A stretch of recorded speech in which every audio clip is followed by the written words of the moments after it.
Emma Clark was adjusting her veil when she heard the moans. Through the cracked door, she saw Derek, her Derek, with his tongue in Jessica's mouth, his hands moving up the bridesmaid's dress. "Just 3 more months, baby. She signs the rest, we do the honeymoon, and we eliminate the problem."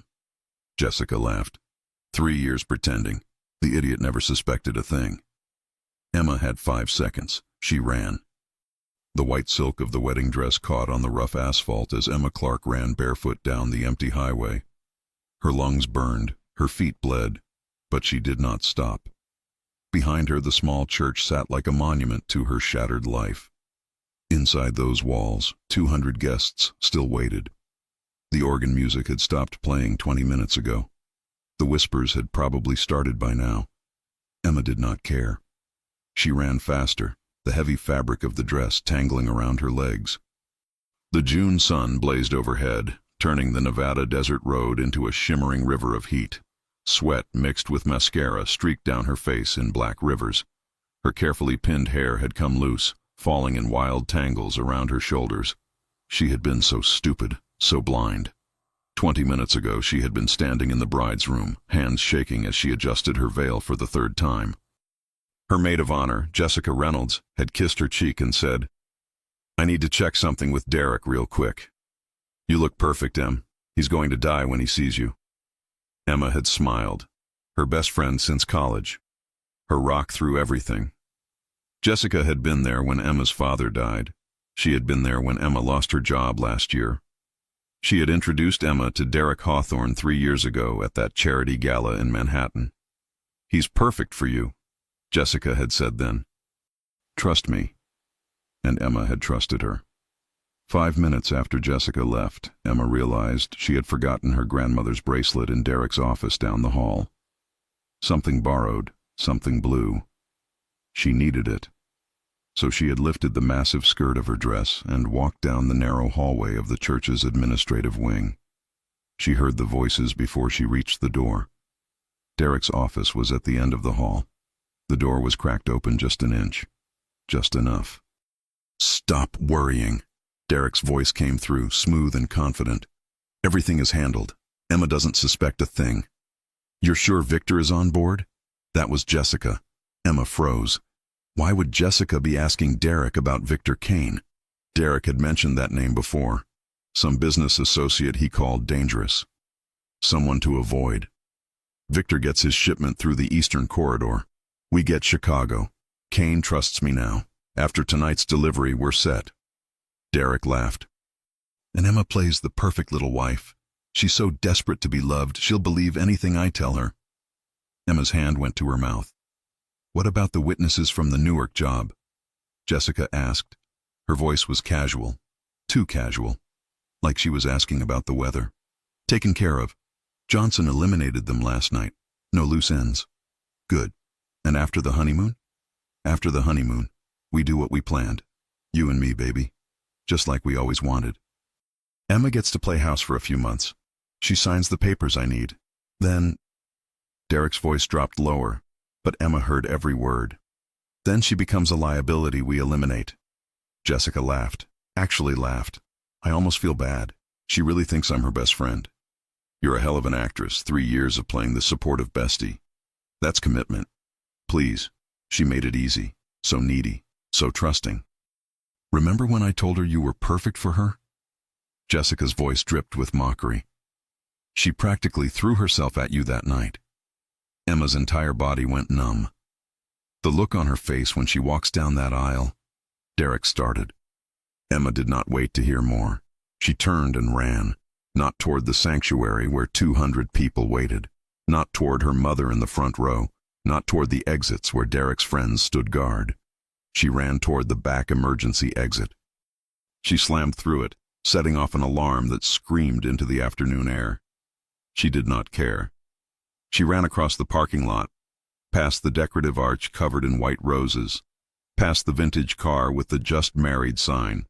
She ran until she hit the highway. Now, 15 minutes later, her legs trembled with exhaustion. The desert stretched endlessly in all directions.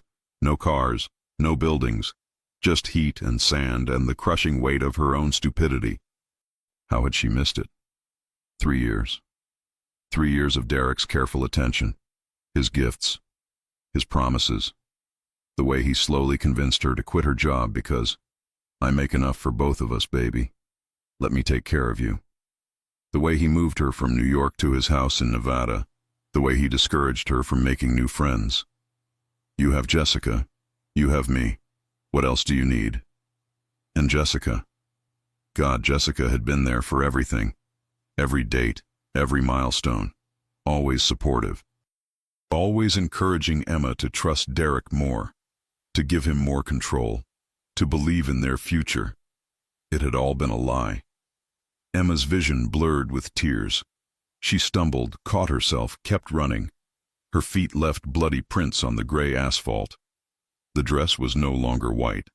Dust and dirt stained the silk brown and gray. Behind her, she heard an engine. Emma's heart stopped. She spun around. A black SUV was coming up the highway behind her, fast. Too fast. They had found her. She tried to run faster, but her body had nothing left. The SUV would catch her in seconds. She looked around wildly. Nothing. No place to hide. No place to go. The SUV roared closer. Emma closed her eyes and waited for the end. But the vehicle did not hit her. It slowed down, pulled alongside her, stopped. Emma opened her eyes.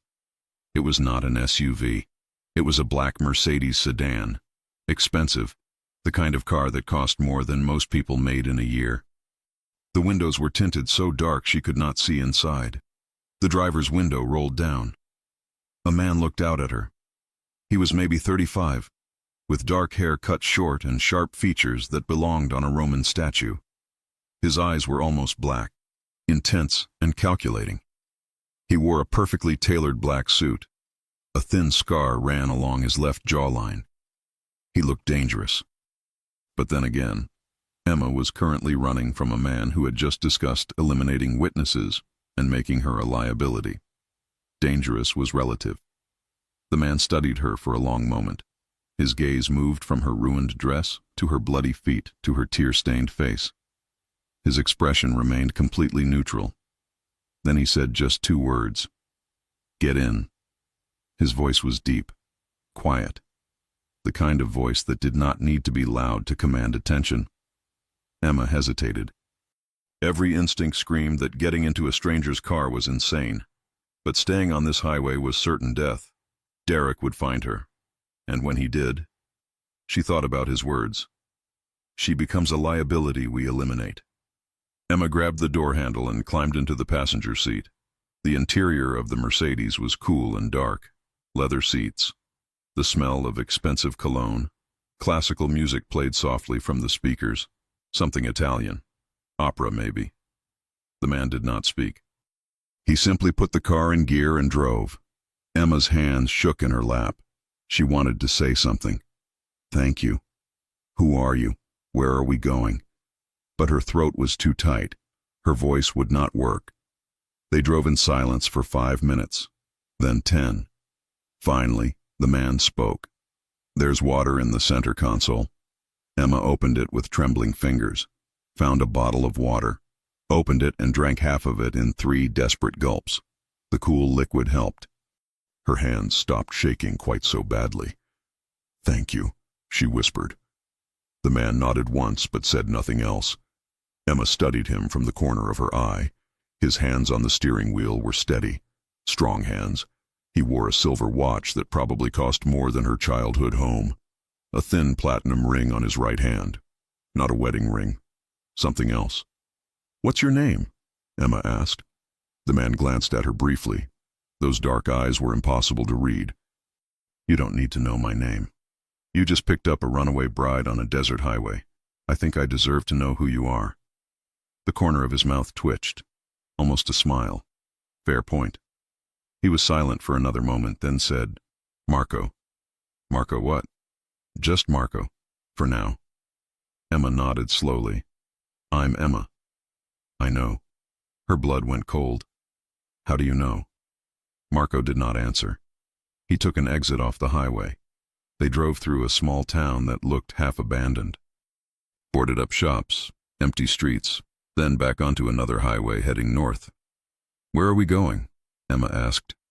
Somewhere safe. Safe from what? Marco looked at her again. This time his gaze held something almost like sympathy. From whoever you're running from. Emma's eyes filled with tears again. She turned to look out the window so Marco would not see her cry. But a sob escaped anyway. Then another. Then she was crying so hard her whole body shook. Marco said nothing.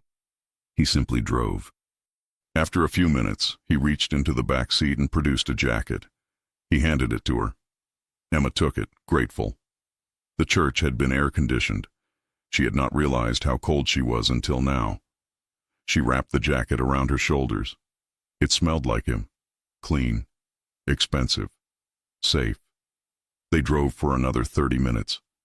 Emma's crying finally stopped. Exhaustion took over instead. Her eyelids grew heavy. The adrenaline was wearing off. Her body demanded rest. "You can sleep," Marco said quietly. "We have another hour to drive." "I don't know you," Emma mumbled. Her eyes were already closing. "No, but I'm not the one you're running from." That was true enough. Emma let herself drift. The leather seat was comfortable. The car was warm. For the first time in hours, she felt almost safe. Just before she fell completely asleep, she heard Marco's phone vibrate. Once, twice, 3 times. She heard him pick it up, heard his sharp intake of breath. Then his voice, very quiet, very cold. "Who is this?" Emma tried to open her eyes but could not. Sleep pulled her under like a wave. She did not hear the response, did not see the message on Marco's phone screen, did not see the photo of her in her wedding dress, taken just 2 hours ago at the church, did not see the words below the image. "She belongs to me. Return her or die." Marco stared at the message for a long moment. Then he looked at the woman sleeping in his passenger seat. The runaway bride with bloody feet and a ruined dress. The woman who had stumbled into his path at exactly the wrong moment. Or maybe exactly the right moment. He deleted the message, put the phone face down in the cup holder, and pressed harder on the accelerator. Behind them, 3 black SUVs pulled onto the highway. Derek Hawthorne sat in the back of the lead vehicle, his phone in his hand, watching a tracking dot move north on his screen. The tracking device sewn into the hem of Emma's wedding dress was working perfectly. He smiled. "Found you, baby." Beside him, Jessica Reynolds leaned her head on his shoulder. "How long do we let her run?" "Long enough to scare her. Long enough to make her grateful when I find her. Then we bring her home." Derek stroked Jessica's hair absently. "Emma's not smart enough to stay hidden for long. She'll lead us right to whoever picked her up, and then we'll kill them both." "What if it's someone dangerous?" Derek's smile widened. "Then we kill them slowly." The SUVs accelerated, closing the distance. Marco's phone vibrated again. He glanced at it. Another message. This one was from his second-in-command, Luca. 4 vehicles following you, 5 miles back. Want me to intercept?" Marco typed back quickly. "Not yet. Let them follow. I want to know who sent them." He looked at Emma again. She slept deeply now, her face peaceful despite the tear stains. She had no idea who he was, no idea what world she had just stumbled into, no idea that the man who had given her a ride was Marco Valentini, head of the Valentini family, the most powerful crime organization in Chicago, a man whose name made other criminals cross themselves and pray. And she definitely had no idea that by getting into his car, she had just started a war. Marco turned onto a private road. Trees lined both sides, tall and thick. The road wound up into the hills. After 2 miles, gates appeared, 12 feet tall, steel, the kind that could stop a tank. The gates opened automatically. Marco drove through. They closed behind him with a heavy clang. Emma stirred but did not wake. Marco pulled up to a building, not a house, a fortress, stone walls, bulletproof windows, guards at every corner. He parked and looked at the woman in his passenger seat. She was small, delicate, completely out of place in his world. He should drive her to a police station. Let them handle whatever mess she was running from. But something stopped him. Maybe it was the fear in her eyes when she climbed into his car. Maybe it was the blood on her feet. Maybe it was the way she had cried like her heart was breaking into 1,000 pieces. Or maybe it was the message on his phone. She belongs to me. Nobody threatened Marco Valentini. Nobody. He got out of the car, walked around to the passenger side, opened the door carefully. Emma did not wake. The exhaustion had claimed her completely. Marco hesitated for just a second. Then he slid one arm under her knees and the other behind her back. He lifted her out of the car. She weighed almost nothing. Emma's head fell against his chest. She murmured something in her sleep. He could not make out the words. The front door of the fortress opened. A woman in her 50s appeared. Sophia, his housekeeper. She had worked for the Valentini family for 30 years. She had helped raise Marco after his parents died. She was the closest thing to family he had left. Sophia's eyes widened when she saw Emma in Marco's arms. "Who is that?" "Someone who needs help," Marco said simply. "Marco, you can't just bring strangers here. This is—" "I know what this is, Sophia. Prepare the guest room on the second floor, the one with the bathroom attached. Get her clean clothes, and a first aid kit. Her feet are cut up." Sophia looked at Emma's bloody feet and her expression softened. "What happened to her?" "I don't know yet, but someone is hunting her." "Is she in danger?" Marco's jaw tightened. "She is now, because she's with me." He carried Emma inside, up the stairs, down a hallway lined with expensive art, into a bedroom that was bigger than the apartment Emma had lived in back in New York. Marco laid her gently on the bed. She curled immediately onto her side, still sleeping. The ruined wedding dress spread across the white comforter like a broken cloud. Sophia appeared with the first aid kit. She sat on the edge of the bed and carefully cleaned the cuts on Emma's feet. Emma did not wake. She was completely gone. "She's exhausted," Sophia said quietly. "Whatever she's running from, it terrified her." Marco stood at the window, looking out at the dark grounds. His phone vibrated again. He checked it. "Luca, the vehicle stopped at your gates. 4 men got out. Took photos. Then left. You want me to follow?" Marco: "Yes. Find out who they are. Find out who they work for. And find out why they want her." He put the phone away and looked at Emma again. She looked so young in sleep. Vulnerable. Innocent. He wondered what she would say when she woke up. Wondered if she would scream. If she would try to run again. If she would realize that she had traded one danger for another. Because Marco Valentini did not save people. He destroyed them. He built his empire on blood and fear. He had killed men with his bare hands. He had burned down buildings with families inside. He had done things that would make Emma Clark run screaming back to whoever was chasing her. But when he looked at her sleeping face, he felt something he had not felt in years. Protectiveness. It was dangerous, stupid, reckless. But Marco had built his entire life on being dangerous.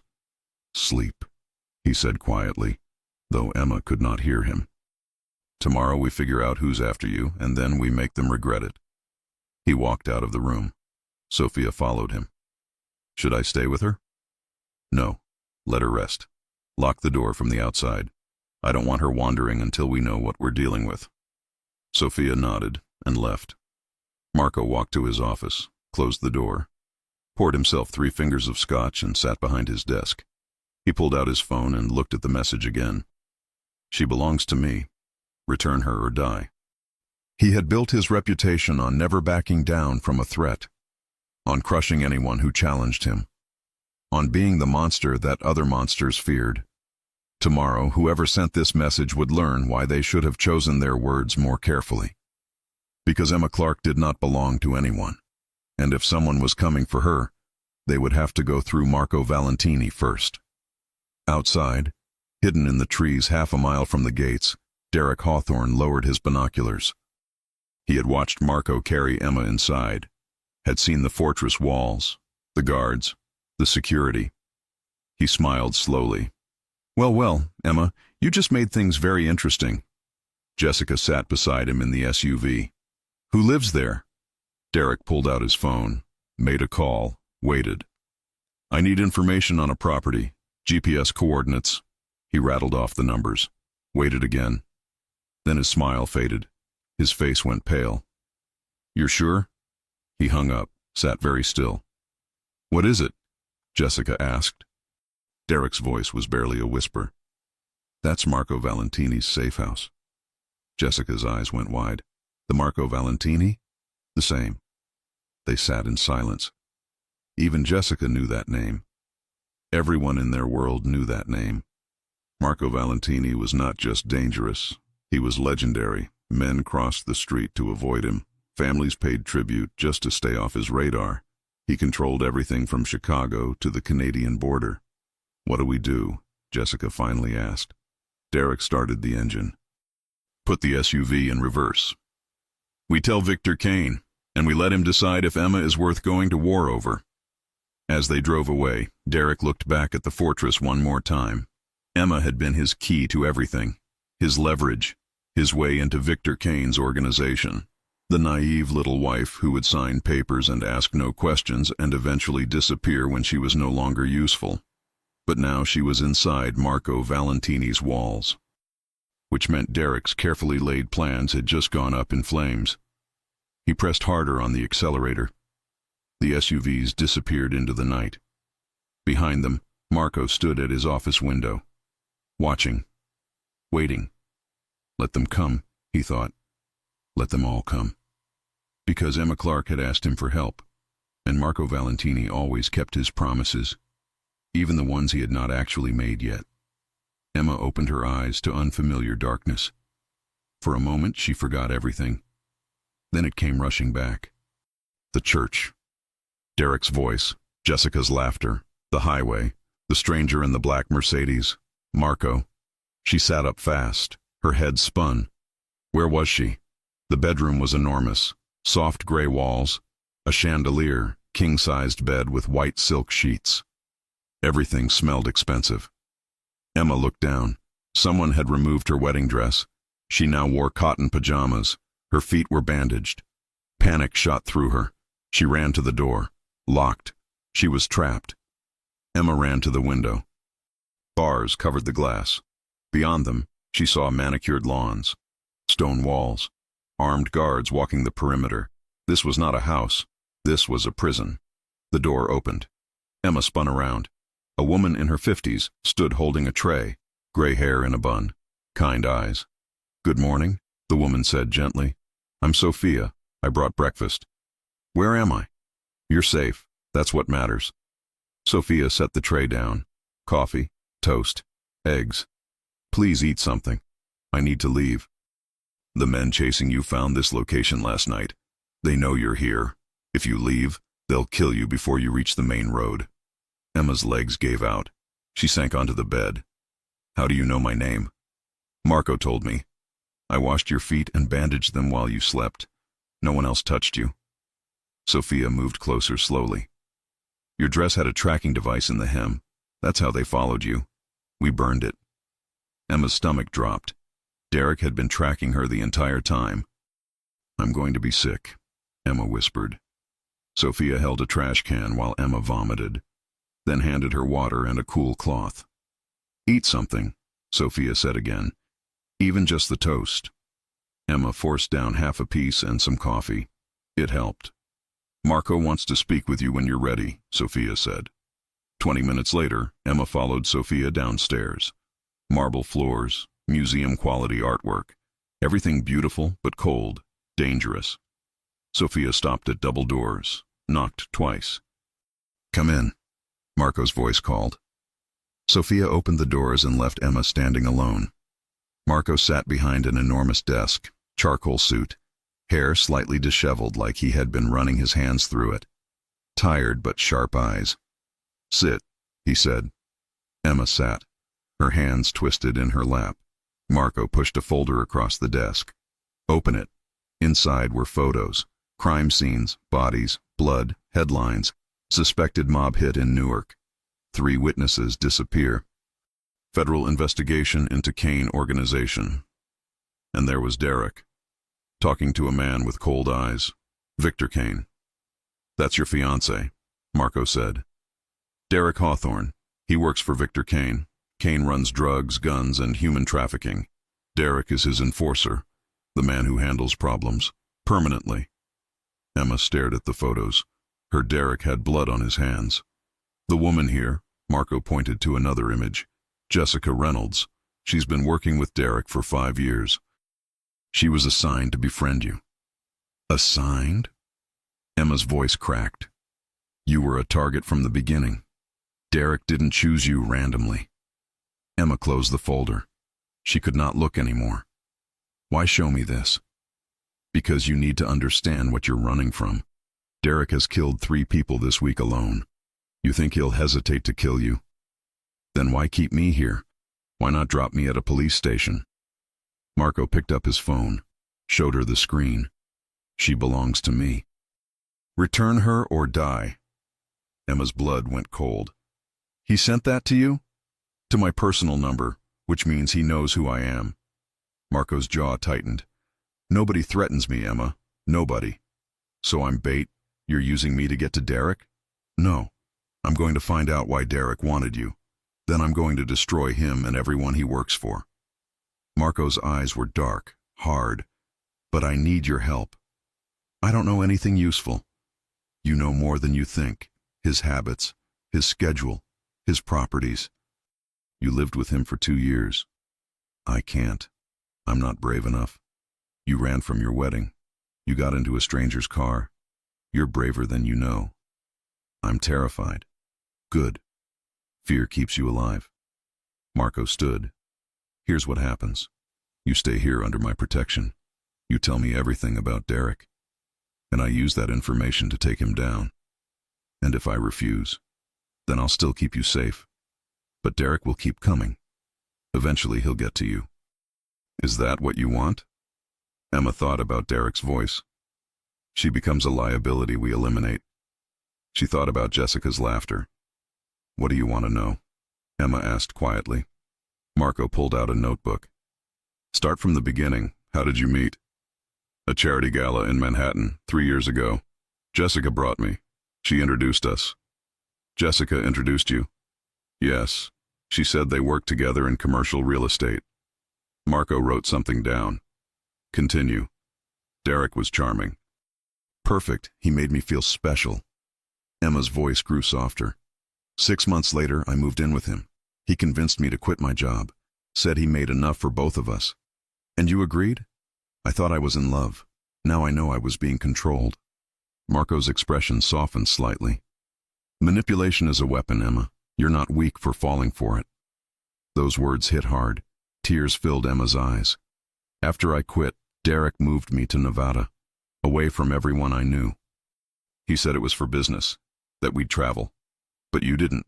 No, he traveled. I stayed home, alone. Emma paused. About a year ago, he took me to a restaurant, private room, 3 other men. They talked about shipments, routes, someone named Victor. Marco leaned forward. What else? One man asked about a property in Chicago. Derek said it wasn't secure yet. Victor got angry. Said Derek was wasting time and money. Marco's pen stopped moving. Property in Chicago. Did they mention a location? No, but Derek left for Chicago the next week.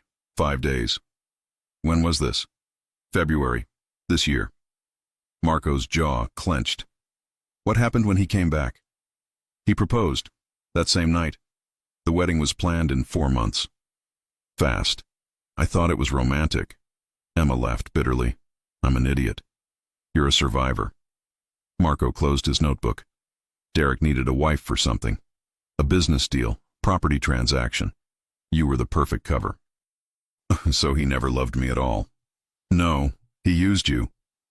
A knock interrupted them. A man walked in without waiting, maybe 30, handsome in a rough way. Short brown hair, intelligent eyes, leather jacket. This is her? He asked Marco. Luca, meet Emma Clark. Emma, this is Luca Harris, my second in command. Luca studied Emma. You've caused quite a commotion, sweetheart. I didn't mean to. Never do. Luca tossed a file onto Marco's desk. Intel on Hawthorne. It's worse than we thought. Marco opened the file. His expression darkened. How many? 15 confirmed kills, maybe more. Kane's enforcer for 7 years. Before that, military. Dishonorable discharge. Emma's hands went numb. 15 people. Derek had killed 15 people. There's more, Lucas said. Kane is planning something big, a move on Chicago. Our territory. Derek was the inside man. Marco's eyes snapped up. When? Soon, no exact date. But Kane's been buying properties through shell companies. 3 last month. All near our operations. And Emma? Luca glanced at her. Best guess? Derek needed a legitimate wife to purchase property under clean names. Real estate fraud. Money laundering. Emma's name is probably on deeds she doesn't know about. The room spun. What? Marco's voice was gentle. Did Derek ever have you sign papers? Yes, a few times. He said they were insurance documents. I didn't read them carefully. You signed over property rights. He used your clean record to hide his dirty money. Emma stood fast. Too fast. The room tilted. I need air. Marco caught her arm. Easy. Sit down. I helped him. I'm an accomplice. You're a victim. There's a difference. The police won't see it that way. The police aren't going to know. We handle this our way. Emma looked up at him. Those dark eyes held something unexpected. Protection. Why are you doing this? Because Derek threatened me. And now he's going to learn what that costs. Luca cleared his throat. One more thing. Jessica Reynolds. She's Victor Kane's niece. Emma's world shattered again. Jessica was family to Kane. Years of friendship, all orchestrated. Sophia appeared in the doorway. She helped Emma to her feet. Come on, dear. Let's get you some air. As they left, Luca waited until the door closed. You're getting involved, personally. She needs help. We don't do charity work, Marco. Kane is moving on our territory. Derek threatened me directly. This is war. Marco's voice was ice. And Emma is the key to winning it. You sure that's all this is? Marco did not answer. He looked at the closed door. Find out everything about those Chicago properties, Marco said finally. Every address, every transaction. I want Kane's entire operation mapped by tomorrow. And the girl? She stays here, under protection, 24 hours. Luca nodded and left. Marco walked to the window. Outside, Emma stood on the terrace, Sophia beside her. Emma's shoulders shook, crying again. Marco's phone buzzed, unknown number. Enjoying my fiancé? Don't get too attached. I'm coming for her, and when I do, I'll kill everyone in that house, including you. Marco smiled, not kindly. Come ahead. He typed back. I'm waiting. He deleted the message and headed outside. Emma did not hear him approach. Emma, Marco said quietly. She turned, red eyes from crying. I ruined your life. I'm sorry. You didn't ruin anything. You exposed something that needed dealing with. Derek is going to kill you because of me. Derek is going to try. There's a difference. Marco stepped closer. I need you to trust me. Can you do that? Emma searched his face, looking for lies, for manipulation, but all she saw was cold certainty. I don't have much choice, Emma said. No, but I'm giving you one anyway. Stay here. Help me. When this is over, you'll be free. Truly free. And if you're wrong? If Derek wins? He won't. How can you be sure? Marco's eyes were dark and deadly. Because I've been doing this longer than he has, and I've never lost. Okay, Emma whispered. I'll help you. Marco nodded. Then he placed his hand on her shoulder briefly, reassuring. You're safe here, Emma. I promise. He walked back inside. Sophia squeezed Emma's hand. He means it. Marco doesn't make promises he can't keep. Who is he really? Sophia's smile was sad. Someone who's been hurt before. Someone who forgot how to trust. She looked back at the house. Maybe you'll remind him. Inside, Marco pulled out a secure phone, dialed. Valentini. It's me. We have a problem. Victor Kane is moving on Chicago. I need everything on Derek Hawthorne. Consider it done. Marco hung up, opened his drawer, pulled out a gun, checked the clip. Derek Hawthorne had made a fatal mistake. He had threatened Marco Valentini. And Emma Clark was now under Marco's protection. War was coming, and Marco intended to win. 3 days passed in Marco's fortress. 3 days of Emma learning to exist in a world she never knew existed. She woke each morning to Sophia bringing breakfast. Spent afternoons in the library reading books she could not focus on. Evenings were the hardest. That was when Marco would come to his office and call her in. Every night more questions about Derek. More details extracted from her memory. Emma told him everything. The trips Derek took. The phone calls he would take in another room. The times he came home with blood on his shirt and refused to explain. The names she overheard. The places they visited. Marco wrote it all down. Patient. Methodical. Never rushing her when the memories made her cry. But tonight felt different. Emma sat in the chair across from Marco's desk. He had not asked any questions yet. He just stared at a map spread across his desk. Red pins marked locations across Chicago. Lines connected them. A web of crime she had unknowingly been part of. 7 properties. Marco said finally. All purchased in the last year. All in your name. Emma's stomach twisted.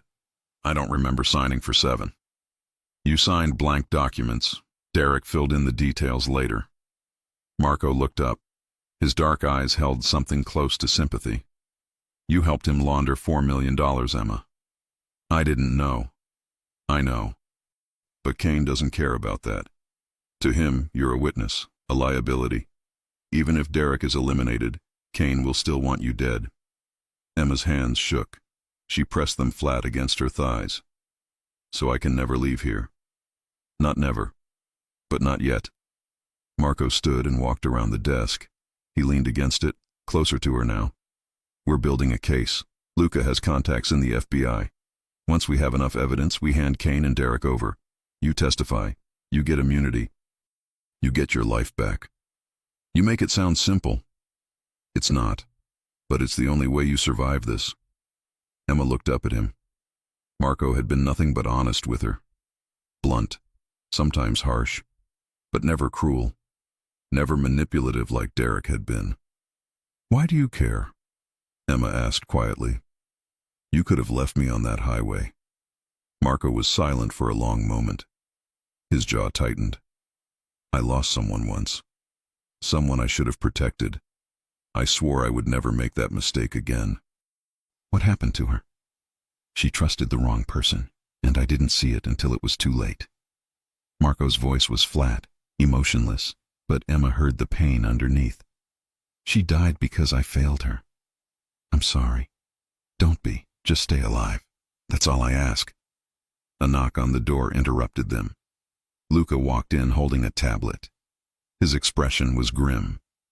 We have a problem, Luca said. He handed the tablet to Marco. Marco's face darkened as he read. When? 2 hours ago. Kane sent a message to all the families. He's calling you out. Says you kidnapped Derek's fiancée. Says you're holding her against her will. He's demanding her return or he goes to war. Emma's blood went cold. He's lying. I ran away. Doesn't matter, Luca said. Kane is painting you as the victim and Marco as the villain. He's rallying support. 3 families have already pledged to back him. Marco's hand tightened on the tablet. For a moment, Emma thought he might throw it. But he just set it down carefully on the desk. Let him come, Marco said quietly. Too quietly. Marco, if we go to war over a girl, we're not going to war over a girl. We're going to war because Kane is moving on our territory and using Emma as the excuse. Marco's voice was ice. He planned this. Derek was supposed to marry her, use her to buy property, then kill her and blame us. When she ran, Kane adapted. Now she's the damsel, and I'm the monster. So what do? We prove Kane is lying. We show the families exactly what Derek is, what Kane is. Marco looked at Emma, and we let Emma tell her story. Emma's heart raced. Tell who? The families, the heads of every organization in a 5-state radius. They're meeting in 3 days. Neutral ground. Kane will be there. Derek will be there. And you're going to stand in front of all of them and tell them the truth. They'll kill me. No, because I'll be standing right next to you. Marco moved closer. His presence was overwhelming, intense. I'm not going to let anything happen to you, Emma. But I need you to be brave. Can you do that? Emma wanted to say no, wanted to run, wanted to hide. But she thought about Derek, about Jessica, about 3 years of lies and manipulation, about 15 people Derek had killed without hesitation. Yes, Emma whispered. I can do that. Marco nodded once. Good. Luca, arrange security, full detail. And get me everything we have on Derek's kills. Documented proof, photos, witnesses. I want a case so airtight that Kane can't talk his way out of it. On it. Luca left quickly. Emma and Marco were alone again. The silence stretched between them. You should get some rest, Marco said finally. The next few days will be difficult. Emma stood but did not move toward the door. Marco, can I ask you something? Yes. The woman you lost. What was her name? Marco's expression shuddered. For a moment Emma thought he would not answer. Then he said quietly, Isabella. Her name was Isabella. Were you married? Engaged? She was killed 3 days before the wedding. Emma's heart broke for him. Who killed her? My cousin. He wanted control of the family. Thought killing Isabella would break me, make me weak. Marco's smile was cold. He was wrong. What happened to him? I killed him. With my bare hands. Marco said it without emotion, like he was discussing the weather. Does that scare you? It should, Emma said honestly. But no, it doesn't. Marco studied her face. You're stronger than you look, Emma Clark. I'm terrified every second of every day. Being terrified and being strong aren't opposites. Sometimes they're the same thing. Emma moved toward the door but paused. Thank you, Marco, for everything. Don't thank me yet. We're not done. Emma left the office. Sophia was waiting in the hallway. Come, dear, I made tea. Emma followed Sophia to the kitchen. It was warm and bright. The only room in the house that felt normal. Safe. Sophia poured tea and set out cookies. You're doing well. I'm falling apart. You're surviving. There's a difference. Sophia sat across from her. Marco sees it too. Sees what? That you're not like the others. What others? Sophia smiled sadly. Isabella was sweet, kind, gentle. She saw the good in everyone. It got her killed. Marco loved her, but she was never strong enough for his world. You are. I don't feel strong. The strongest people never do. Sophia reached across the table and squeezed Emma's hand. He cares about you. More than he wants to admit. He barely knows me. Marco doesn't need long to read people. It's why he's still alive. Sophia stood and refilled Emma's cup. He's been alone for 5 years, closed off, angry, but since you arrived I've seen him smile. Just once. Just for a second. But it was there. Emma did not know what to say to that. That night, Emma could not sleep. She paced her room until midnight. Finally, she gave up and walked downstairs. Maybe the library would help. Or the kitchen. Anything but lying in the dark with her thoughts. She turned a corner and nearly ran into Marco. He stood in the hallway wearing dark pants and a white shirt. No jacket, sleeves rolled up. His hair was messy like he had been running his hands through it. Can't sleep? Marco asked. No. You? I don't sleep much anymore. They stood in the dim hallway, close enough that Emma could smell his cologne, something clean and expensive. Want some company? Marco asked. I was heading to the den. There's a fireplace, less depressing than staring at the ceiling. Okay. Emma followed him to a room she had not seen before, smaller than the others, more comfortable. A fire crackled in the stone fireplace. 2 leather chairs faced it. Bookshelves lined the walls. Marco poured 2 glasses of whiskey, handed one to Emma. I don't usually drink, Emma said. Tonight's a good night to start. She sipped it. The burn helped somehow, made her feel more real. They sat in silence for a few minutes, just the crackling fire and the quiet. "Tell me about your life before Derek," Marco said, "before everything went wrong." Emma thought back. It felt like a lifetime ago. "I grew up in Ohio, small town. My dad was a teacher. My mom was a nurse. Normal, boring life." "Sounds nice." It was. I went to college in New York, studied marketing, got a job at a firm, had friends, had a life. Emma stared into the fire. "Then I met Derek and it all disappeared, slowly. So slowly I didn't notice until it was gone. That's how predators work. They isolate you before you realize what's happening. You sound like you know from experience." "I do, just from the other side." Marco swirled his whiskey. "I've built my life on control, on reading people, on knowing their weaknesses and exploiting them. I'm not a good man, Emma. You saved me. I saved you because Derek threatened me. Don't make me into a hero." "Then what are you?" Marco looked at her. The firelight reflected in his dark eyes. "I'm the monster that other monsters fear." Emma should have been terrified, should have run, but instead, she felt safer than she had in years.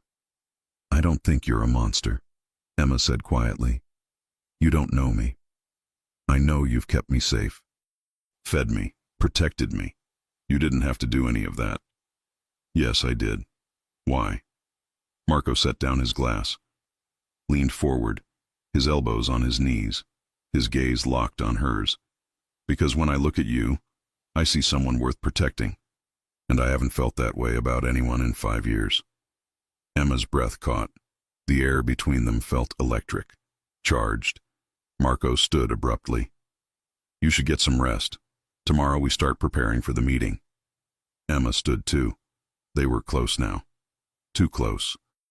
She could feel the heat from his body. "Marco," Emma whispered. He looked down at her.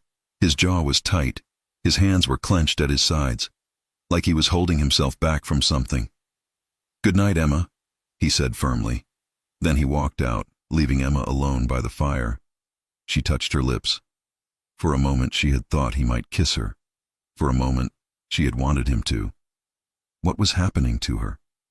Derek had nearly gotten her killed. Jessica had betrayed her. Her entire life was destroyed. And yet, standing close to Marco Valentini felt like the safest place in the world. Emma returned to her room. This time, sleep came easier. Downstairs, Marco stood in his office. His hands gripped the edge of his desk. His breathing was uneven. He had almost kissed her, almost pulled her close and claimed her mouth, almost forgotten every rule he had built for himself. Emma Clark was dangerous. Not because she was Derek's ex-fiancée. Not because she was caught in a mob war, but because she made Marco feel something he thought died with Isabella. Hope. And hope was the most dangerous thing of all. His phone buzzed. A message from an unknown number. 3 days, Valentini. Then I take back what's mine. And I'll enjoy making you watch her die. Marco's jaw clenched. He typed back one word. Try. Then he locked his office and went upstairs. He paused outside Emma's door.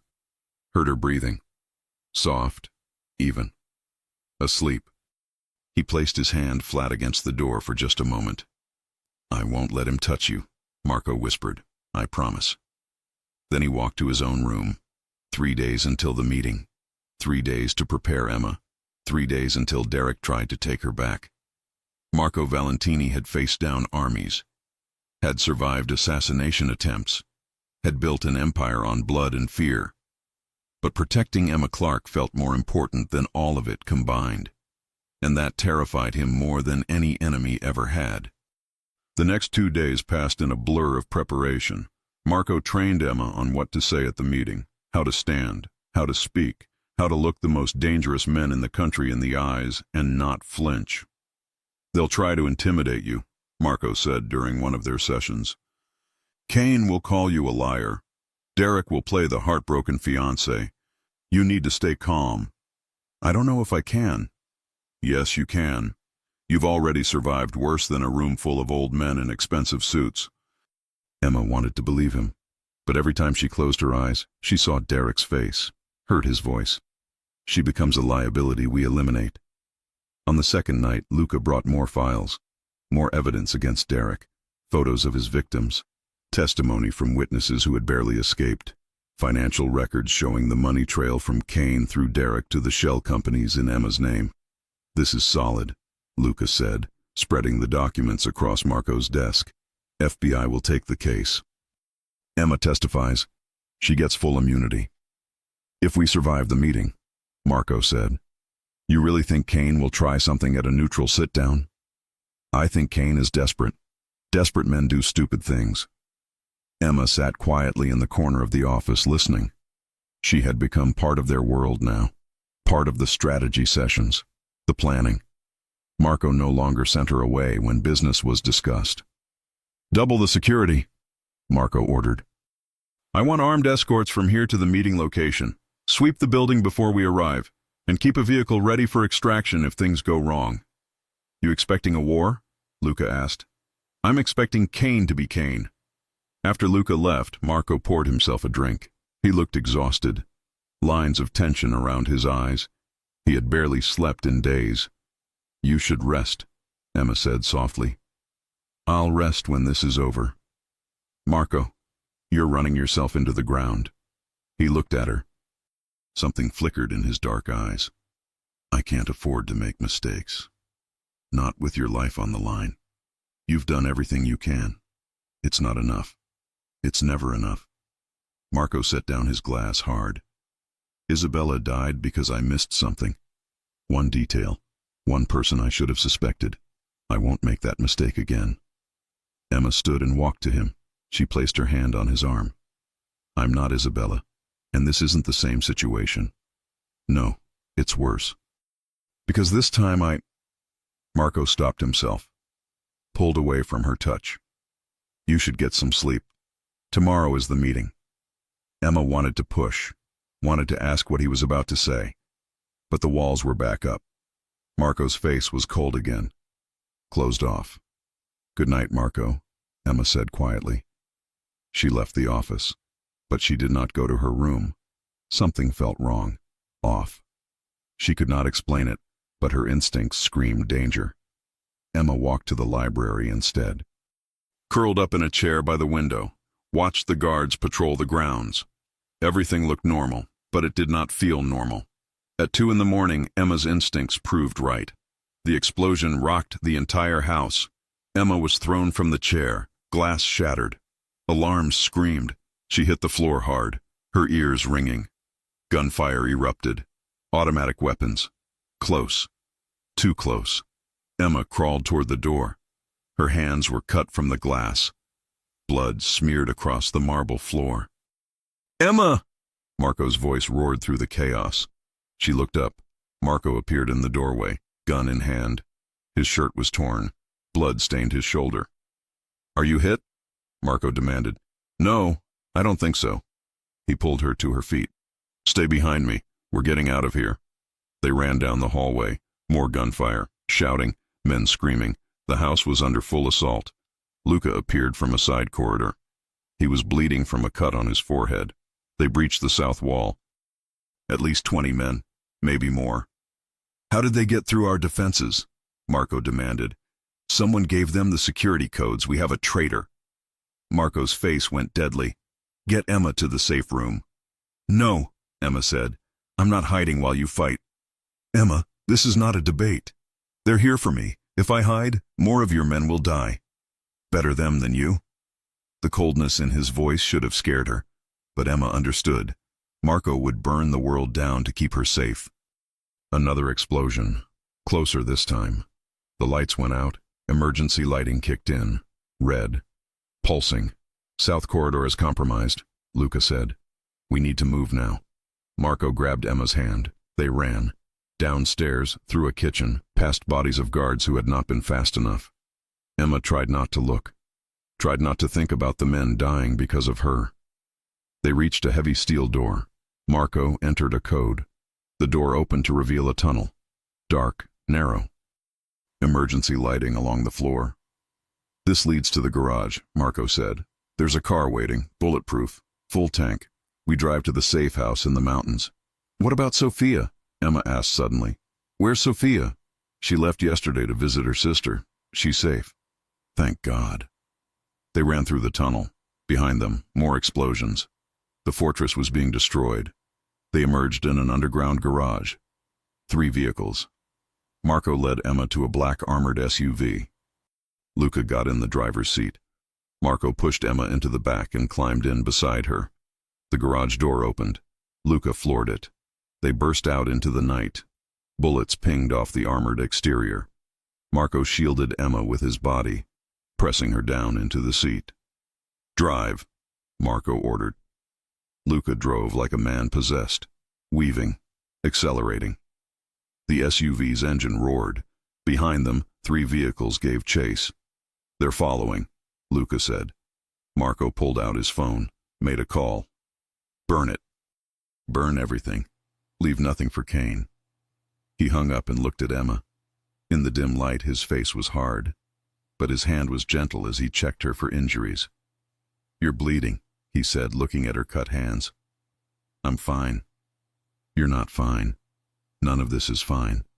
Marco's voice was tight, controlled, barely. Someone betrayed us. Someone inside my organization gave Kane our location, our security codes, everything. Who? I don't know yet, but I will. And when I do, they'll beg for death. The violence in his voice should have terrified Emma. But she felt only relief. Relief that Marco was alive, that they had escaped. They drove for 3 hours into the mountains. The pursuing vehicles eventually fell back, lost them in the winding roads. Finally, Luca pulled up to a cabin, small, isolated, surrounded by trees. This is it? Emma asked. Safest place I own, Marco said. No one knows about it except Luca and me. We'll be secure here while we figure out our next move. They got out of the SUV. Emma's legs were shaking. Adrenaline crash. She stumbled. Marco caught her. I've got you. He carried her inside. The cabin was rustic but comfortable. Fireplace, kitchen, 2 bedrooms. Marco set Emma on the couch. Luca brought a first aid kit. I'll do a perimeter check, Luca said. Make sure we're alone. He left. Marco knelt in front of Emma and began cleaning the cuts on her hands. His touch was careful, precise. He worked in silence, his jaw tight. Marco, Emma said softly. Don't what? Don't tell me it's not my fault. Don't tell me everything will be okay. Don't. His voice cracked, just for a second. I almost lost you tonight, again. But you didn't. I'm here. I'm alive. Marco looked up at her. The walls were gone. For the first time, Emma saw past the cold exterior, saw the fear, the desperation. I can't do this, Marco whispered. I can't care about someone again. It's too dangerous, too painful. Then why do you? Because I can't help it. Marco's hands tightened on hers. From the moment you got in my car, I was lost, and I don't know how to protect you if you're what? If I'm falling for you. The words hung between them. Raw, honest, terrifying. Emma's breath caught. Her heart pounded. Marco, He kissed her. It was not gentle. It was desperate, hungry. Years of loneliness and pain poured into that kiss. Marco's hands cupped her face. Emma's fingers tangled in his hair. When they finally broke apart, both were breathing hard. I'm sorry, Marco said. I shouldn't have. Emma kissed him again, softer this time. Don't apologize. Don't you dare apologize. Marco rested his forehead against hers. This is insane. I know. You deserve better than a man like me. Maybe I don't want better. Maybe I want you. Marco's arms wrapped around her, pulled her close. For a moment they just held each other. 2 broken people finding something whole in the wreckage. The door opened. Luca walked in and froze. Oh, sorry, I'll just report, Marco said, not letting go of Emma. Luca cleared his throat. Perimeter is secure. No signs of pursuit. I swept for tracking devices. We're clean. Good. Get some rest. We'll figure out our next move in the morning. Luca nodded and disappeared into one of the bedrooms. Marco and Emma sat on the couch. The fire crackled. Outside, wind howled through the trees. "What happens now?" Emma asked. "Now we wait. Luca is running down leads on who betrayed us. Once we know, we eliminate the threat. Then we go after Kane and Derek. The meeting is off. Kane violated neutral ground rules by attacking my home. The other families won't stand for it. He's made himself a target." Emma leaned against Marco's shoulder, exhausted, terrified, but somehow safe. "Stay with me tonight," Marco said quietly. "I need to know you're safe." "Okay." They moved to the second bedroom. Marco gave Emma clean clothes, tended her wounds properly. Then they lay down on the bed, not touching, not crossing any lines. But Emma felt Marco's presence, solid, protective, real. "Marco," Emma whispered in the darkness. "Yes? Thank you. For everything. Don't thank me yet. This is far from over." Emma drifted toward sleep, but Marco's phone buzzed. He checked it. His entire body went rigid. "What is it?" Emma asked. Marco's voice was ice. "Luca just sent intel. Derek made a deal with the Romanov family, Russian mob. They're backing Kane's move on Chicago, and there's more." "What?" "Jessica.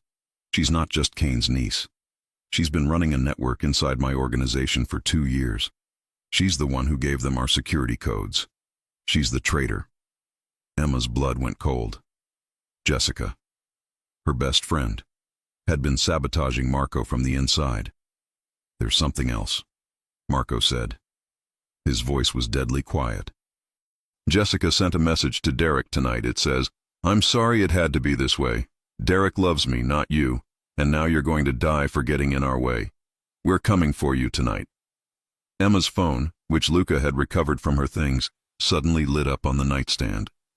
A text message from Jessica. Emma picked it up with shaking hands, read the message aloud. "I almost feel bad, Em. You were so easy to manipulate, so desperate for a friend. Derek and I laughed about it every night.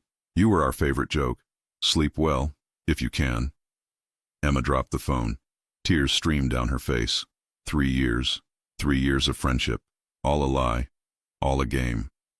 Marco pulled her close, let her cry against his chest.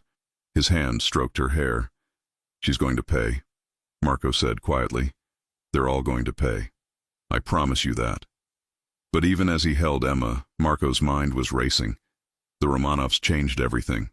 They were vicious, powerful. Allied with Kane, they could actually threaten Marco's empire. This was no longer just about Emma. This was war, and Marco Valentini intended to win, no matter the cost. Emma woke to the smell of coffee and the sound of voices. She sat up slowly. Her body ached from the night before. The cuts on her hands were bandaged properly now. She walked to the main room. Marco and Luca stood over a table covered in maps and photographs. Both men looked like they had not slept. "Morning," Luca said, handing her a cup of coffee. "There's food in the kitchen." Emma took the coffee gratefully. "What's happening?" Marco looked up. His eyes were dark, determined. "We're ending this, today." "Today?" "Kane thinks we're hiding, thinks the attack broke us. He's wrong." Marco pointed to the map. "This warehouse, south side of Chicago. Kane is meeting with the Romanovs tonight. Final negotiations.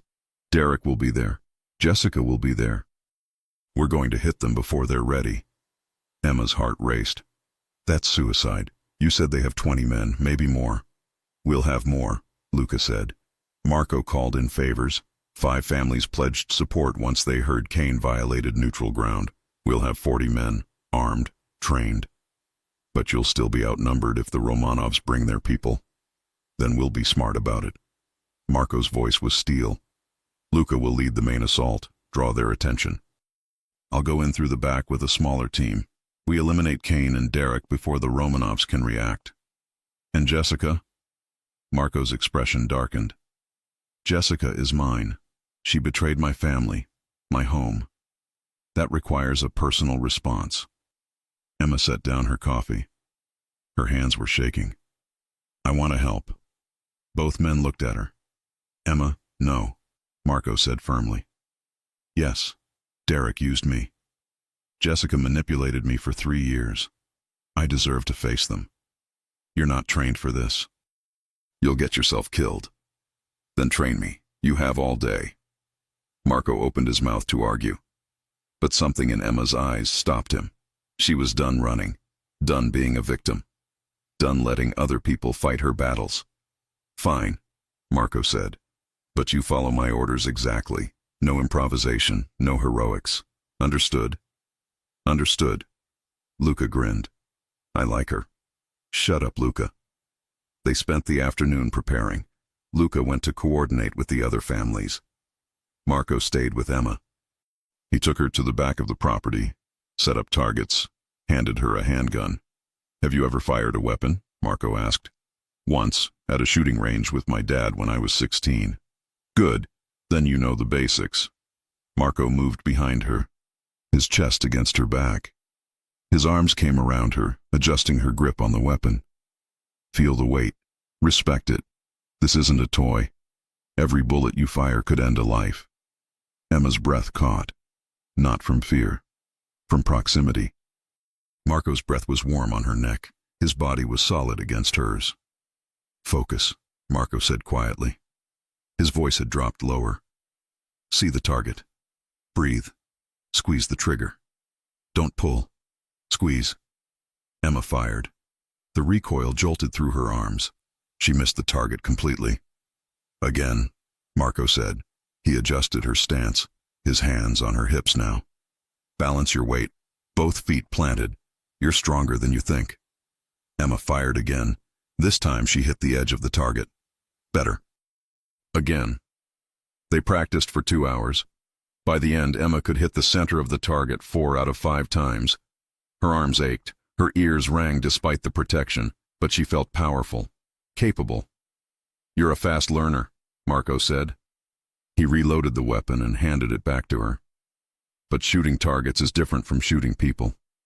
When the moment comes, you'll hesitate. Everyone does the first time.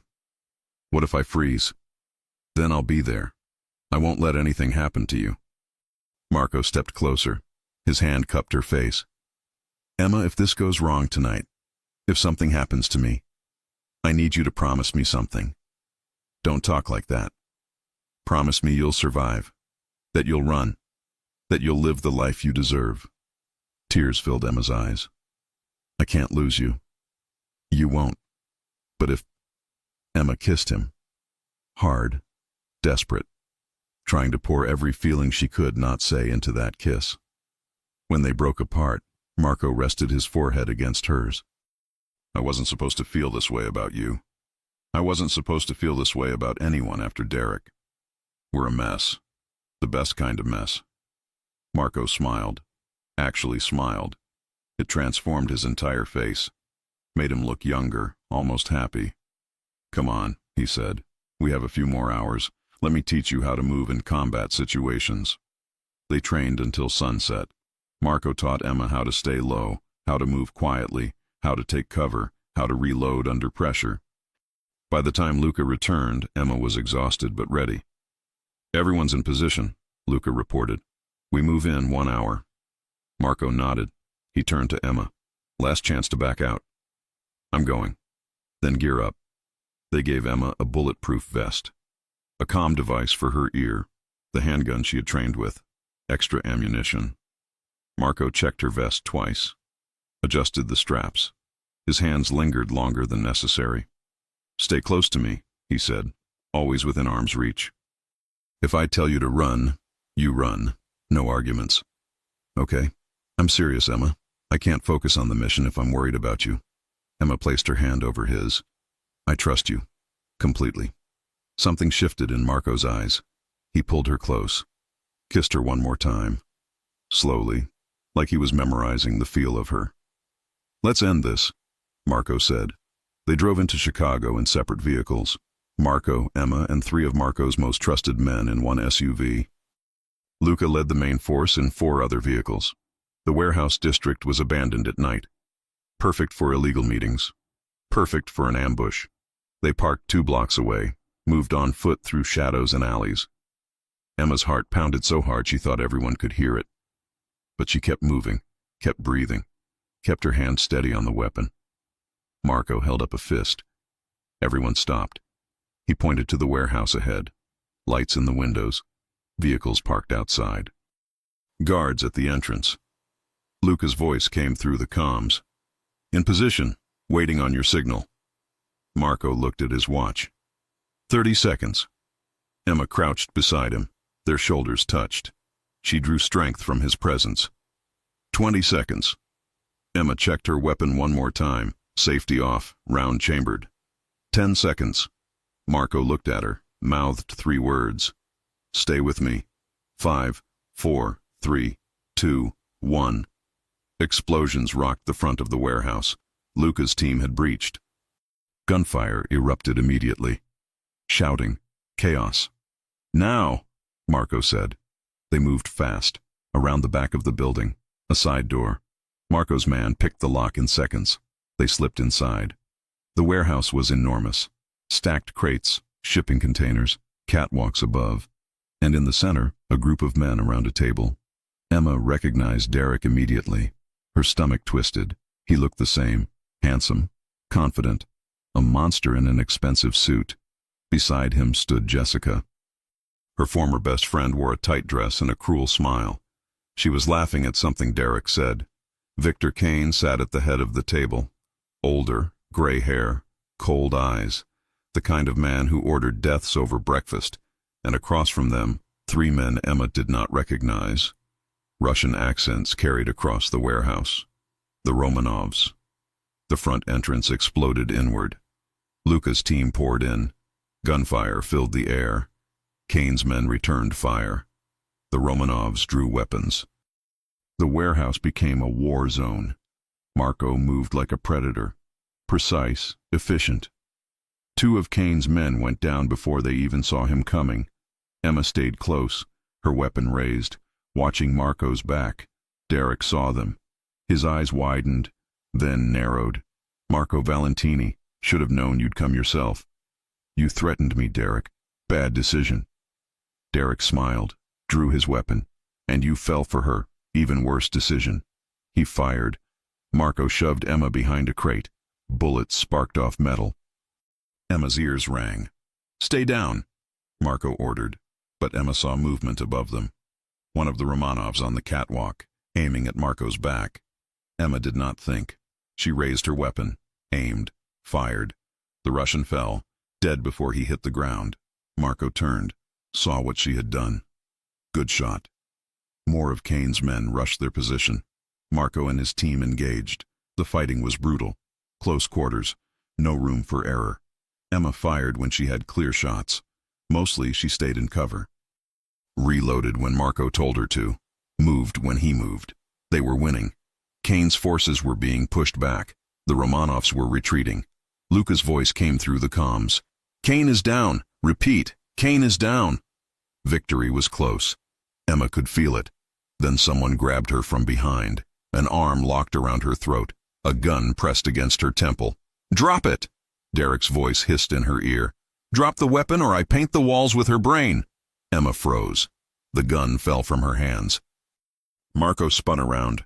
His weapon came up, but he could not fire. Not without hitting Emma. Derek dragged Emma backward, into the open center of the warehouse, away from cover. "That's far enough, Valentini," Derek called out. "Everybody stop shooting or she dies." The gunfire slowed, stopped. Luca's team held position. Marco's men froze. Derek pressed the gun harder against Emma's head. She could barely breathe. His arm was too tight around her throat. "Did you really think you could take her from me?" Derek laughed. "She's mine. She's always been mine." "Let her go, Derek," Marco said. His voice was calm, controlled, but Emma saw the fury in his eyes. "This is between you and me." "Oh, but she's part of it now. My beautiful Emma. My perfect wife." Derek's breath was hot on Emma's neck. "We had such plans, didn't we, baby? The wedding, the honeymoon, then your convenient accident. So tragic." "You're insane," Emma choked out. "I'm practical." You were a means to an end. But you know what? I think I'll keep you alive a little longer. Make you watch while I kill your new boyfriend. Would you like that? Footsteps approached.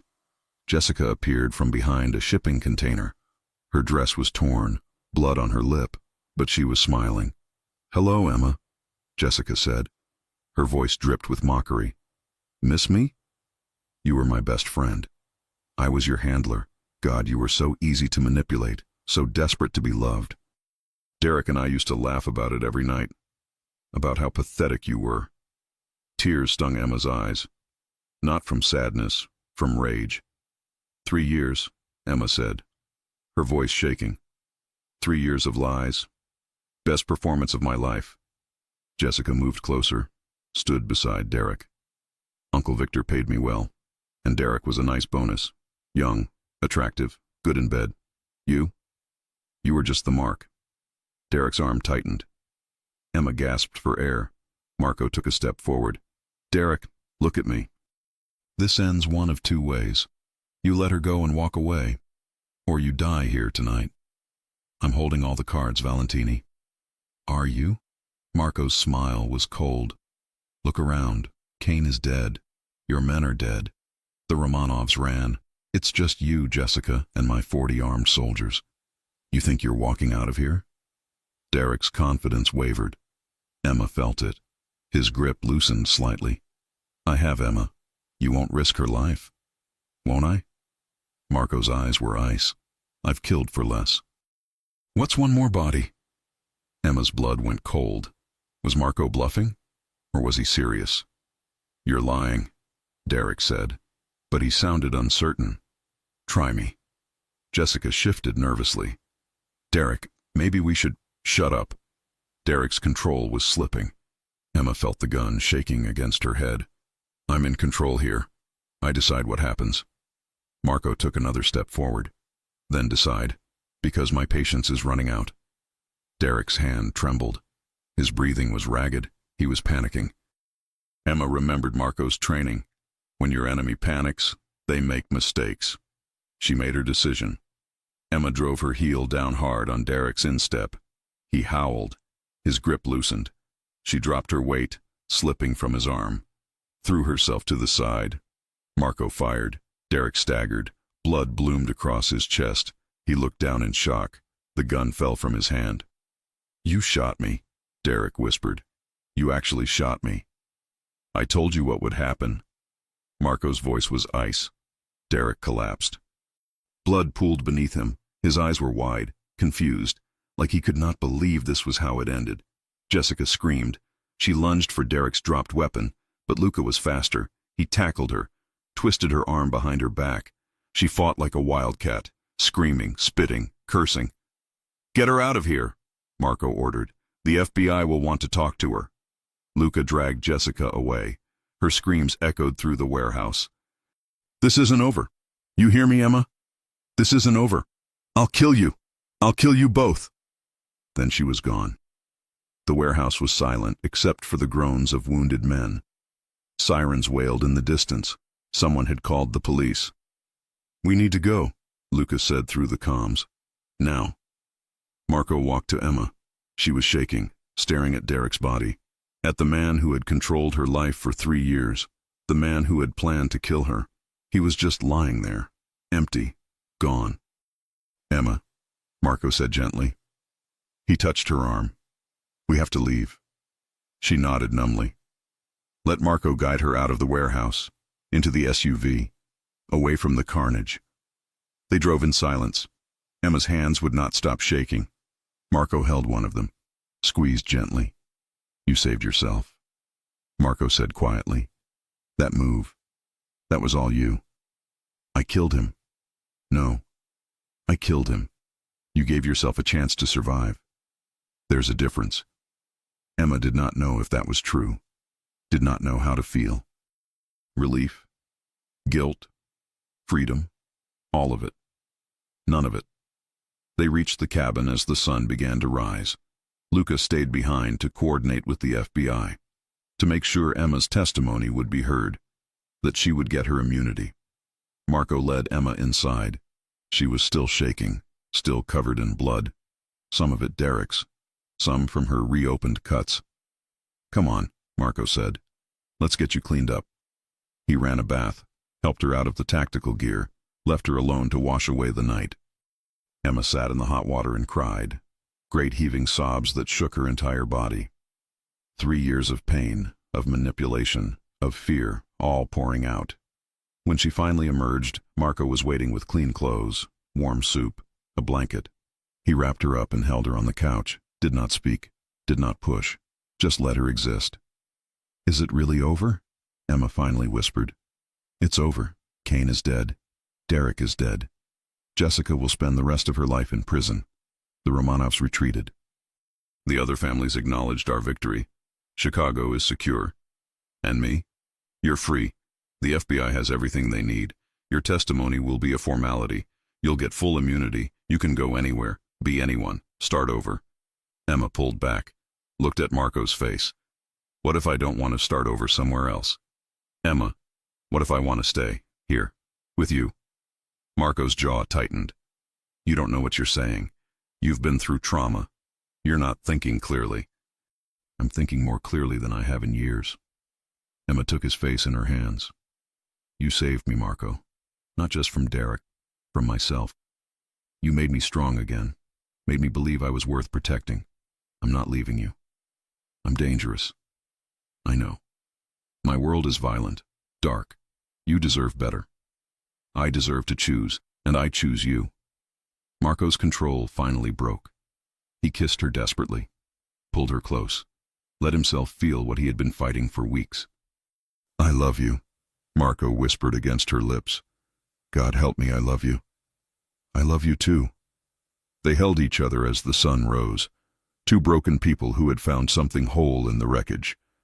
Outside, the world kept turning, but in that cabin, Emma Clark and Marco Valentini found something neither had believed possible: peace. 3 months later, Emma stood on the balcony of a house she barely recognized as the same fortress where this had all begun. The walls had been rebuilt, the damage from Kane's attack erased, but something fundamental had changed. The house no longer felt like a prison, it felt like a home. Marco found her there, watching the sunset paint the sky in shades of gold and pink. "You're thinking too loud," he said, wrapping his arms around her from behind. Emma leaned back against his chest. "Just remembering. The attack. Everything. The church. The highway. That first night when I woke up terrified in a strange room." She turned in his arms. "I thought my life was over. Turns out it was just beginning." Marco kissed her forehead. "The FBI called. Jessica's trial date is set. They want you to testify next month." Emma nodded. She had known this was coming. "Will you come with me?" "Every step of the way." The past 3 months had been a whirlwind. Emma had spent hours with federal prosecutors, giving testimony, signing documents, providing evidence against what remained of Kane's organization. The investigation had uncovered dozens of illegal operations, hundreds of shell companies, millions in laundered money. Emma's name had been cleared completely.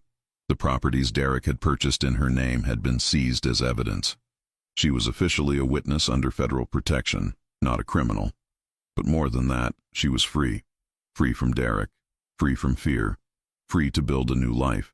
And she had chosen to build it with Marco. "Luca called earlier," Marco said. "He's back from Miami. The Romanovs sent a formal peace offering. They're staying out of Chicago permanently." "That's good news. It's over, Emma. Really over. No more threats. No more wars. Just life." Emma studied Marco's face. The hard edges had softened over the past 3 months. He smiled more, laughed occasionally. The walls he had built around his heart had crumbled completely. "I have something to tell you," Emma said. Marco's expression became concerned. "What's wrong?" "Nothing's wrong. Actually, everything is right." Emma took his hand and placed it on her stomach. "We're going to have a baby." Marco froze. His eyes went wide. "You're pregnant?" 8 weeks. I found out yesterday. I wanted to wait until we were alone to tell you." For a moment, Marco said nothing. He just stared at her stomach like he could not quite believe what she had said. Then his face transformed. Joy. Pure, unfiltered joy. Emma had never seen him look like that. "We're having a baby," Marco whispered. He dropped to his knees and pressed his forehead against her stomach. "I'm going to be a father." Tears filled Emma's eyes. "Are you happy?" Marco looked up at her. His own eyes were wet. Happy doesn't begin to cover it. Terrified, amazed, grateful, all of it. He stood and pulled Emma into his arms, held her like she was the most precious thing in the world. "I love you," Marco said. "Both of you. We love you too." They stood there as the sun set completely, wrapped in each other and the promise of the future. That night, Marco made a decision. He called a meeting with his top lieutenants, Luca, 3 other men who had been with the Valentini family for decades. "I'm stepping back," Marco announced. The room went silent. "What do you mean, stepping back?" one of the men asked. "I mean, I'm done with the day-to-day operations. Luca will take over as head of the family. I'll maintain advisory capacity. Final say on major decisions. But I'm not running things anymore." "Why?" Luca asked, though his expression said he already knew. "Because I'm going to be a father. And I want to be present for it. I want to watch my child grow up. I want to have dinner with my family without worrying about assassination attempts. I want a different life." "You've earned it," Luca said. "Hell, you've more than earned it." The other men agreed. Marco had led them for over a decade, had built an empire, had kept them safe and prosperous. If he wanted to step back, they would support him. To Marco, Luca raised a glass. "The best boss we've ever had." "To new beginnings," Marco corrected. They drank. Then Marco returned to Emma. 2 weeks later, Marco took Emma to a small chapel an hour outside the city. It was nothing like the grand church where Emma was supposed to marry Derek. This chapel was simple. Stone walls, wooden pews, stained glass windows that cast colored light across the floor. Only a handful of people attended. Luca, Sophia, a few of Marco's most trusted friends. Emma's mother, who had flown in from Ohio and cried when she saw her daughter happy again. Emma wore a simple white dress. Not a wedding gown, just a dress that made her feel beautiful. No veil, no train, no pretense. Marco wore a dark suit. He stood at the altar looking nervous for the first time since Emma had met him. When Emma walked down the aisle, there was no music, no fanfare. Just the sound of her footsteps and Marco's sharp intake of breath. She reached him, took his hands. They were shaking. "You okay?" Emma whispered. "I'm about to marry the woman I love. I'm better than okay." The ceremony was short. Simple vows, no elaborate speeches, just promises. "I promise to protect you," Marco said. "To honor you, to love you for the rest of my life. You saved me, Emma. You made me believe I could be more than what I was. I will spend every day proving I'm worthy of you." Emma's voice shook as she spoke. "I promise to stand with you, to trust you, to love you completely. You showed me what real strength looks like, what real love feels like. You gave me my life back, and now I'm giving you my heart, forever." They exchanged simple gold bands. The priest pronounced them husband and wife. Marco kissed Emma like she was oxygen and he had been drowning. The small group cheered. Sophia cried. Emma's mother hugged them both. Afterward, they had a quiet dinner at Marco's favorite restaurant, the one he had closed for the night so they could celebrate privately. To the happy couple, Luca toasted, "May your life together be boring and peaceful." Everyone laughed. In their world, boring and peaceful was the highest blessing. Emma leaned against Marco's shoulder. His hand rested on her stomach. Their baby. Their future. "Thank you," Emma whispered.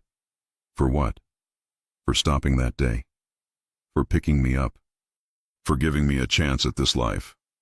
Marco kissed the top of her head. "Best decision I ever made." 6 months later, Emma went into labor at 3 a.m. Marco drove to the hospital like a man possessed. Broke at least a dozen traffic laws. Did not care. Luca met them at the emergency entrance.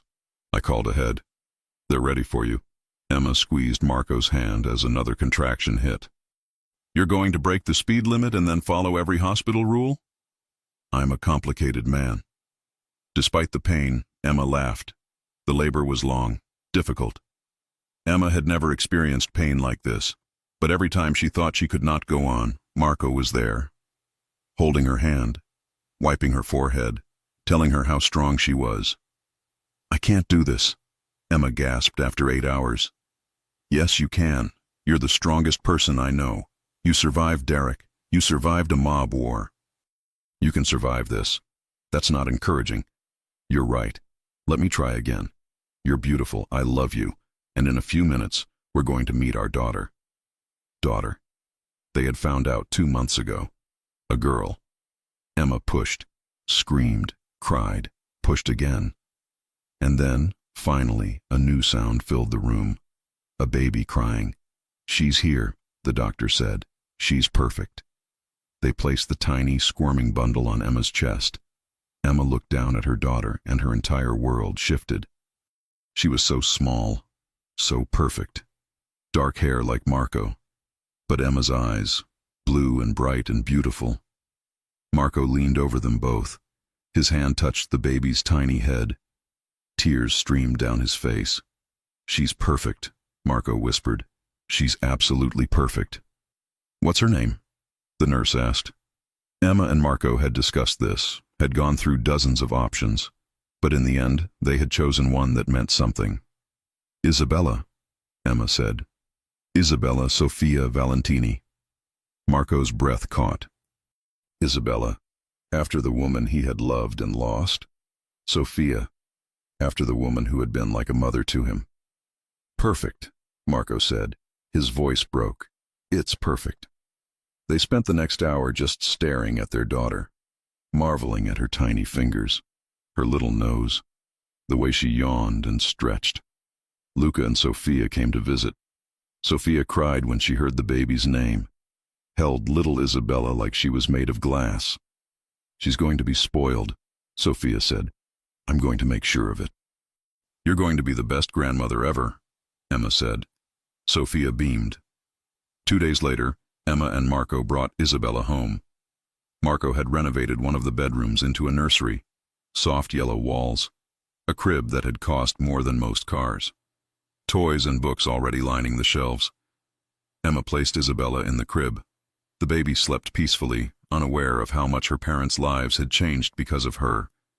Marco wrapped his arms around Emma from behind. They stood there watching their daughter sleep. "I never thought I'd have this," Marco said quietly. "A wife, a child, a real family. After Isabella died, I thought that part of my life was over. And now? Now I have everything I never knew I needed." Marco turned Emma to face him. "You gave me this. You gave me hope. You gave me love. You gave me a reason to be better than I was. You were always good, Marco. You just needed someone to remind you." They stood in the nursery as the sun set outside. Isabella slept peacefully. Emma leaned against Marco's chest. His hand rested on her hip. This was peace. This was happiness. This was everything they had fought for. 3 years later, Emma sat in the garden of their home reading a book while Isabella played nearby. Isabella was 3 now. Dark curls, bright blue eyes, her father's determination and her mother's kindness. She was perfect. "Mama, look." Isabella held up a flower. "It's pretty. It's beautiful, baby, just like you." Isabella giggled and ran off to find more flowers. Marco appeared carrying lemonade and cookies. He set them on the table and sat beside Emma. Luca called. "The Chicago Tribune is doing a piece on the city's transformation. Lower crime rates, safer neighborhoods. They want to interview me. Will you do it?" "Maybe, as long as they don't dig too deep into why things changed." Marco smiled. Some secrets are better left buried. Emma knew what he meant. The past 3 years had seen massive changes. Marco's decision to step back had rippled through the entire organization. Focus had shifted from violence to legitimate businesses, protection to community investment. Chicago was safer, stronger, better, and the Valentini name was slowly becoming associated with philanthropy instead of fear. "Isabella wants a little brother or sister," Emma said casually. Marco nearly dropped his lemonade. "She does?" She told me this morning, said she wants someone to play with. And what did you tell her? Emma smiled, took Marco's hand and placed it on her stomach. I told her she'd have to wait about 7 more months. Marco's eyes went wide. You're pregnant again? Surprise. Marco laughed, pulled Emma into his arms, kissed her thoroughly. You're incredible. You know that? I've been told. Isabella ran over. Daddy, why are you kissing Mama? Because I love her very much. Can I have a cookie? Yes. But just one before dinner. Isabella grabbed a cookie and ran off, already distracted by a butterfly. Marco watched his daughter play, then looked at his wife. His hand rested on her stomach where their second child grew. He had been a monster once, a man who ruled through fear and violence. But Emma had changed everything, had shown him that love was stronger than fear, that family was worth more than power, that peace was the greatest victory of all. What are you thinking? Emma asked. That I'm the luckiest man alive, even with all the chaos, the danger, the past, especially because of all that. It led me to you. Marco kissed her gently. Some love stories start with a runaway bride and a dangerous man. Ours started with both and became a legend. Emma smiled against his lips. Our legend. Our legend. Marco agreed. They sat in the garden as the sun set. Isabella played. The baby grew. And 2 people who had been broken found themselves completely whole. The past was behind them. The future stretched ahead, bright and promising. And for the first time in years, Marco Valentini was not just surviving. He was living, really living. And it was more than he had ever dreamed possible. Some love stories are born from tragedy, from pain, from 2 people who found each other in the darkness and chose to walk into the light together. Emma Clark ran from a monster and found a man worth fighting for. Marco Valentini saved a stranger and found a reason to become the man he was always meant to be. Their story was not easy, not simple, not perfect, but it was theirs, and that made it beautiful. If you enjoy stories like this, take a moment to subscribe to the channel. That's how I'll know you truly liked it. Even if you're watching on your TV, grab a second to join this family of fans who love emotional and heartfelt stories. Your support means everything, and it helps us bring you even more tales like this one.